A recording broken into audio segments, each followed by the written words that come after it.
Bueno, en este segundo video dedicado, digamos, al diagrama en bloques de una placa de aire acondicionado on-off, vamos a ver, por ejemplo, las fuentes lineales y el mecanismo que tienen para detectar, por ejemplo, cuando hay un corte de luz para que el microprocesador pueda guardar todos los datos que tiene en ese momento, digamos, en la memoria. Acá yo me voy a valer de un esquema general, digo, que lo tengo dibujado para no omitir detalles simplemente. Espero que el pizarrón me dé porque es chiquito esto, pero bueno. Porque no quiero borrar, digamos, esa otra parte, nada más que por eso. Tenemos que arrancar primero por el lado de la protección, digamos, y los filtros. Acá tenemos la entrada de corriente, aquí tenemos el fusible, que típicamente estos fusibles son de tipo lento, ¿tá? Un valor típico de estos fusibles sería, por ejemplo, 3,15 amperes. No tiene por qué ser ese exactamente el valor, simplemente esto es un ejemplo de lo típico que es y nada más. Después acá tenemos, por ejemplo, el varistor.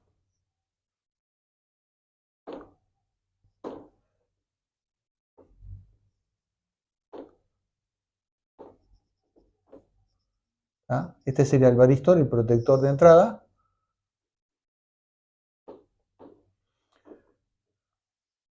Y después del varistor vienen, digamos, los filtros, digamos, por condensador e inductancia.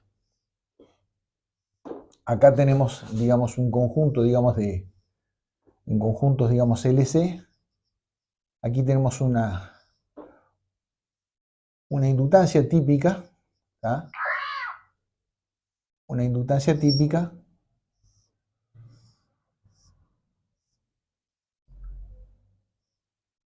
Y aquí termina el filtro. Esto sería C1, aquí esto sería C2.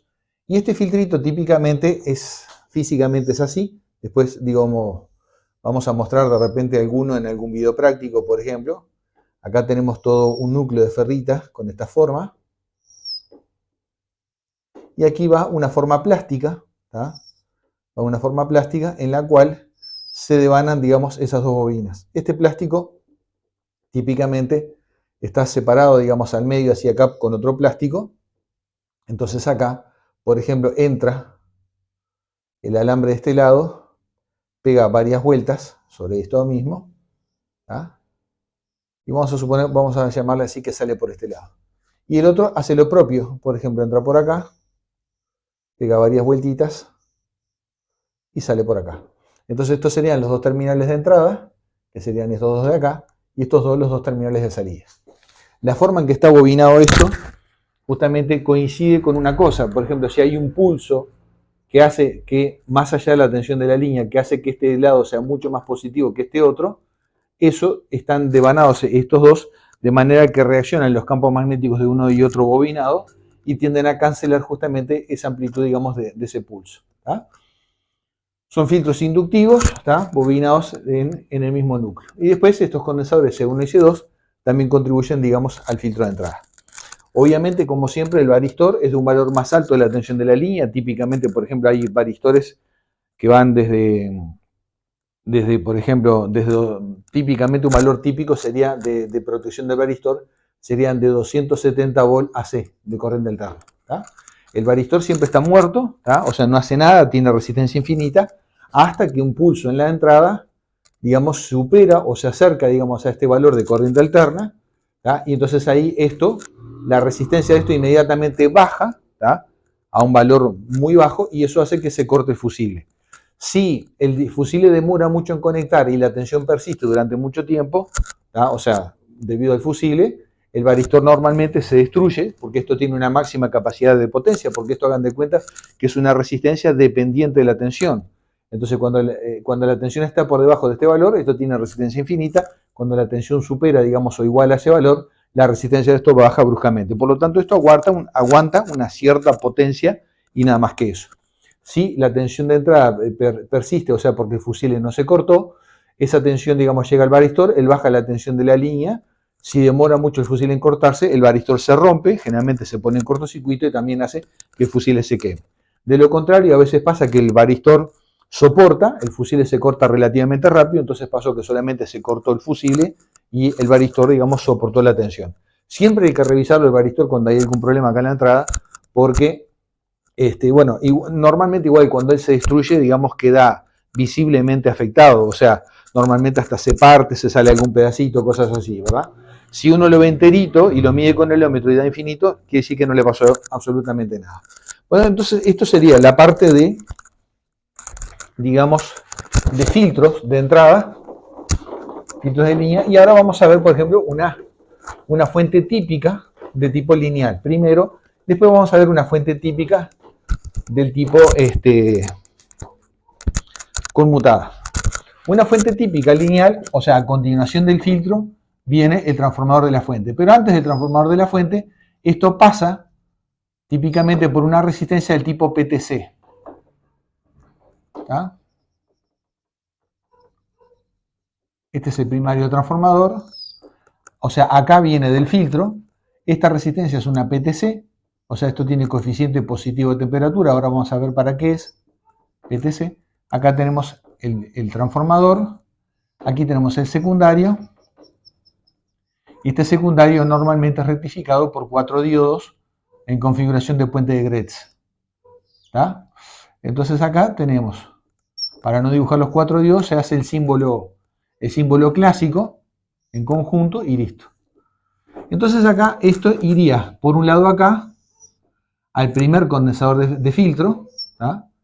Primer condensador de filtro, que es un condensador, puede andar típicamente alrededor de los 1000 microfaradios. ¿Tá? Después de esto tenemos, en algunos casos, hay un 7812, ¿tá?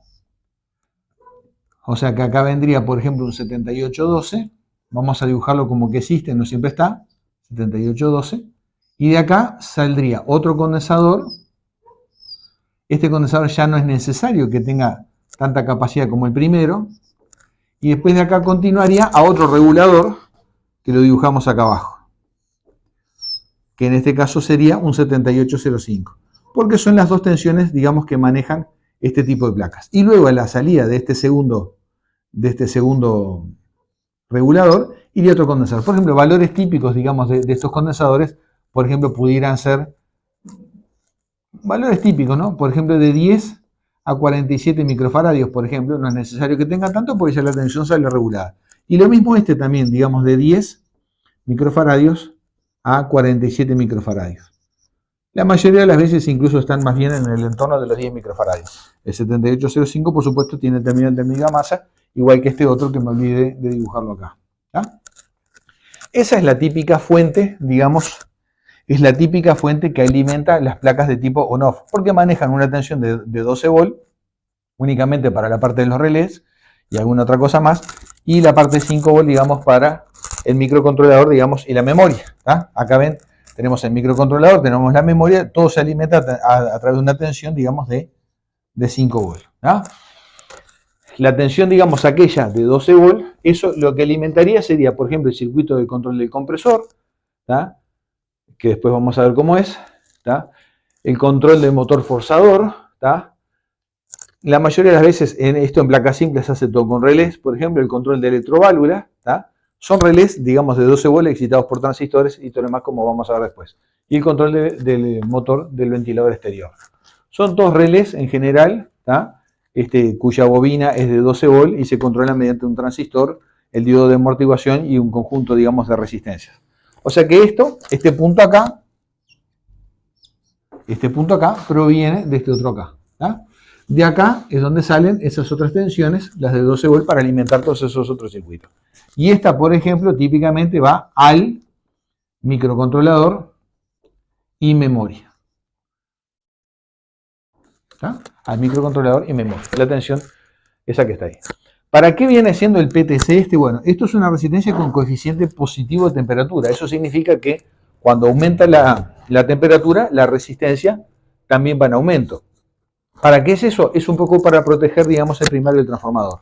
O sea, si la temperatura ambiente se empieza a elevar bastante, por ejemplo, ¿tá? Por razones climáticas, por ejemplo, entonces, ¿qué pasa? Una tensión de entrada de 230 volts no tiene exactamente el mismo efecto, digamos, sobre el bobinado, en el sentido del esmaltado, el desgaste de las bobinas, etc.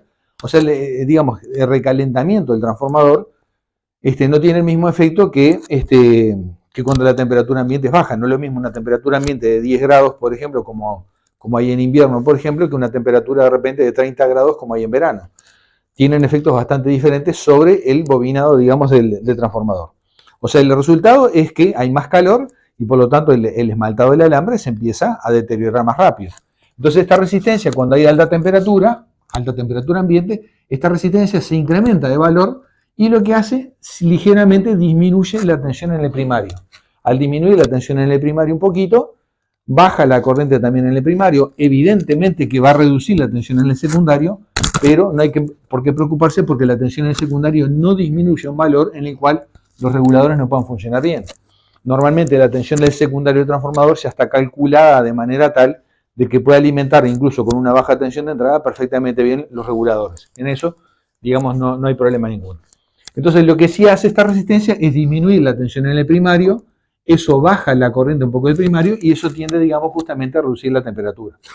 Por el otro lado también, al bajar la tensión en el secundario, evidentemente, aunque los reguladores y el circuito consumen la misma corriente, pero, digamos, la potencia sacada del secundario es menor porque se reduce, a la misma corriente se reduce el voltaje, entonces por lo tanto la potencia también disminuye.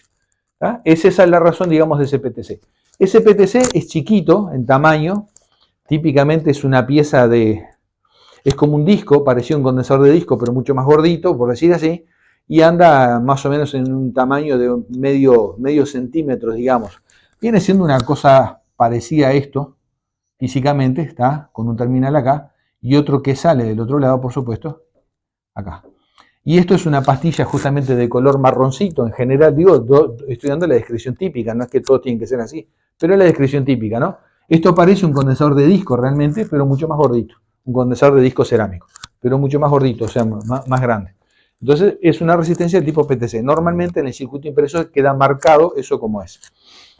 Y acá vamos a ver algo interesante. Esto es lo que voy a dibujar acá es un circuito típico, ¿tá? Son ejemplos de circuitos de configuraciones de cómo serían las cosas, ¿no?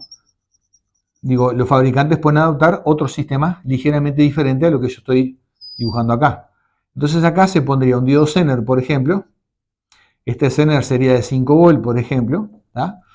Vamos a llamarle R1, esto es R2, y acá un pequeño condensador, este ni siquiera tiene por qué ser electrolítico, al contrario, un condensador de pequeña capacidad, por ejemplo, punto 1, estoy dando valores típicos nada más. Entonces, ¿qué pasa? Acá esto, vamos a suponer que la tensión continua en este punto acá fuera, por ejemplo, 15 volts. ¿Tá? La tensión promedio, vamos a llamarle BCC', ¿verdad? Esa tensión vamos a suponer que fuera alrededor de 15 volts. Mediante este divisor de tensión y el diodo Zener, la tensión acá queda ajustada a exactamente 5 volts. Desde este mismo punto acá, vamos a dejar esto más arriba, desde este mismo punto acá, sale una señal que va al microcontrolador. ¿Tá? Esto sería 5 volts acá. ¿Por qué? Porque el Zener es de 5 volts y las resistencias están dimensionadas adecuadamente como para polarizar el diodo Zener. Entonces esta señal va directamente al microcontrolador, a una patita del microcontrolador. Entonces vamos a suponer que el aire acondicionado está funcionando y hay un corte repentino de luz. Ese corte repentino de luz, ¿qué va a hacer? Como acá la tensión no está filtrada, perdón, acá hay que poner un diodo más grande en corriente, ¿tá? Entonces pasa esto. En funcionamiento normal, este diodo, por supuesto, conduce solamente en esta dirección. Por lo tanto, la carga, este condensador de entrada, vamos a llamarle C1, se carga, ¿tá? al valor, por ejemplo, BCC', ¿tá? Por ejemplo, 15 volts.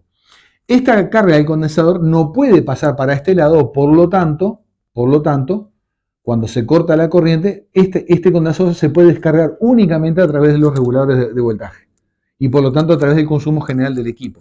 Pero la corriente no puede fluir en esta dirección porque está este diodo que queda en polarización inversa. Entonces, cuando se corta la corriente, por ejemplo, vamos a suponer que el aire acondicionado está funcionando y hay un corte repentino de luz, lo que va a ocurrir va a ser lo siguiente. Esta tensión acá desaparece casi instantáneamente. Digo casi porque instante cero no existe, o sea, tiempo perfecto no existe. Pero prácticamente esto desaparece, por ejemplo, en milisegundos, ¿tá? Muy poquitos milisegundos. ¿Por qué? Porque este condensador es de pequeña capacidad, solamente sirve para filtrar un poquito la tensión sobre el diodo Zener y estabilizar un poquitito la tensión en este punto en 5 volts, nada más que eso. El que estabiliza realmente es el diodo Zener, pero esto, cualquier pulsito de ruido que haya acá, lo suprime este condensador.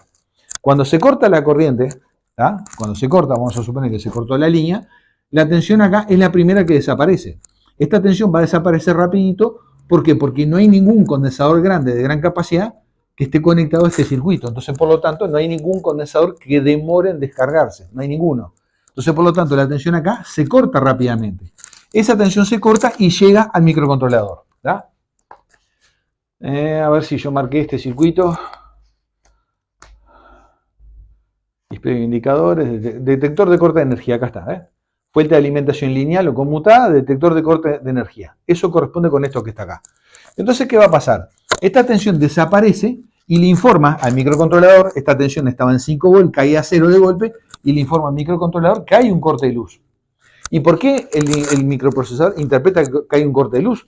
Porque acá tienen que descargarse estos condensadores para que recién desaparezca la tensión del 7805, la tensión de salida. Y este condensador, como es de buena capacidad, por ejemplo 1000 microfaradios o 2000 microfaradios, va a demorar un cierto tiempo. Quiere decir que esta tensión acá de 5 volts que llega de ese circuito se extingue rápidamente, mientras que esta otra vez es la alimentación permanece un buen tiempo más. Por ejemplo, vamos a suponer un segundo. Entonces, en ese tiempo, así fuera medio segundo, igual demora mucho más que este otro en extinguirse. Entonces, ¿qué pasa? El microcontrolador tiene tiempo de sobra de guardar todos los datos de funcionamiento que tenía en ese momento, por ejemplo, temperatura, el grado de velocidad, digamos, del ventilador del fan, todo ese tipo de cosas. Tiene tiempo de sobra de guardar todos esos datos o en una memoria interna o lo contrario en la memoria EEPROM. Entonces así es que funciona, digamos, este circuito. ¿Tá? Sirve para informar al microcontrolador que hubo un corte de luz, la tensión acá desaparece instantáneamente, en cambio la alimentación sigue funcionando un tiempo más. En ese tiempo le da tiempo de sobra de guardar los datos, digamos, en el microcontrolador. Eso es la forma típica, digamos, en que opera, digamos, este circuito de detector de corte de energía. Aclaro que no todas las plaquetas, digamos, de aire acondicionado de tipo on-off tienen, digamos, este sistema. No todas lo tienen. Pero cuando lo tienen, el esquema es algo similar a eso que vimos ahí. Yo ahora voy a dejar acá este video para no hacerlo tan largo y vamos a ir haciendo videos describiendo justamente este tipo de bloques.